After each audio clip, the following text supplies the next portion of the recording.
Le grand jour pour le Tour de France, symbolique de ce début de vacances. Nous sommes le 1er juillet et la grande boucle va donc s'élancer du Pays Basque espagnol. Première étape au Tour de Bilbao.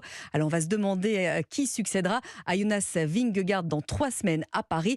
En tout cas, ce qui est certain, Martin Lange, c'est que le Danois fait encore figure de favori. Oui, il y a comme un air de 2022 ici à Bilbao. L'an dernier, le Tour s'était joué entre Jonas Vingegaard et Tadej Pogačar, un duel remporté par le Danois. Alors bis repetita cette année, Vingegaard en tout cas est en forme si l'on en croit son coéquipier Christophe Laporte. Il est prêt, je pense qu'il a fait tout ce qui était en son pouvoir pour arriver ici à son meilleur niveau et après c'est les gens qui vont parler, on va voir ce que ça va donner assez rapidement. L'objectif est le même, de remporter le Tour. Il y a 3 semaines, le coureur de la Jumbo-Visma a survolé le critérium du Dauphiné, reléguant tous ses adversaires à plus de 2 minutes. Tous sauf un. Tadej Pogačar était blessé.